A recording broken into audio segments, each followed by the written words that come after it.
So, as you can see from the title, what is a carer, what does a carer do, and how do you become a carer?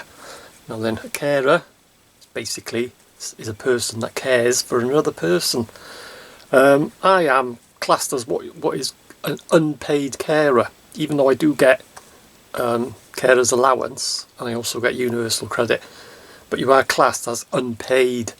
Different to a carer that works, say, in a care home. That would be a job, that would be your job, and you would be paid wages.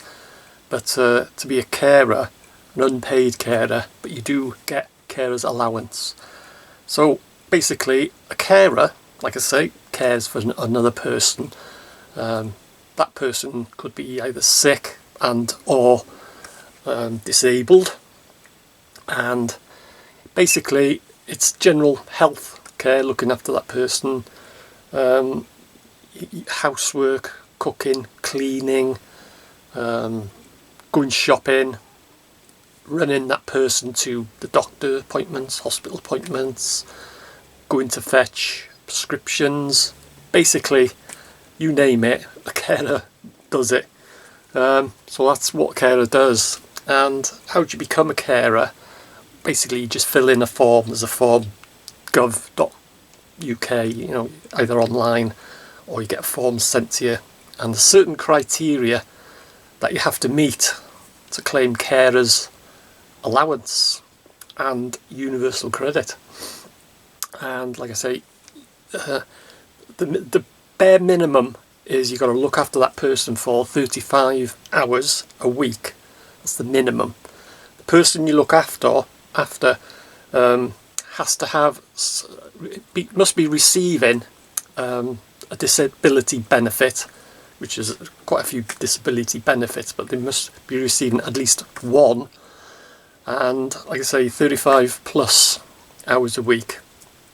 And there's other bits and pieces of criteria, and you will be paid carer's allowance, and it's made up with, you get half, more or less half of your carer's allowance, and it's made up with universal credit. You can also claim universal credit as well.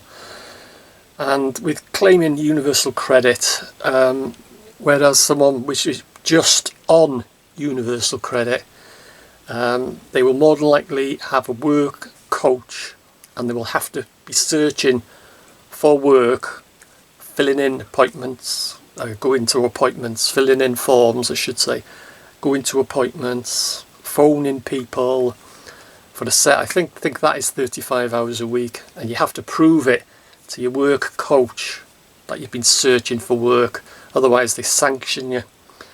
But being a carer, you do not have a work coach. You get the carer's allowance and you get universal credit, but you're in the no work related activities. You do not have to search for work. Like I say, you don't have a work coach. And that's about it, really. That's the basics of it. Not a lot of people, not many people, or a lot of people could do, could be a carer. You get some good days and you get some not so good days. You've got to be a certain type of person, to be a carer. And there's a lot of waiting about, especially when you take that person to, say, a doctor's appointment or a hospital appointment. There's a lot of sitting around in the car or in waiting rooms, but you get used to it. But so that's it. And I'll be doing quite a few on and off. I'll be posting, some random caring, activities, things that I get up to. I have been posting a few in the past. Which this morning I went to Morrison's in Rail, did the shopping in Morrison's in Rail. That was the first task.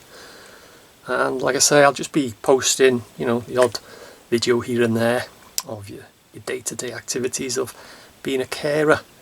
So yeah, that's it basically. That's what a carer is, that's what a carer does, and that's how you become a carer.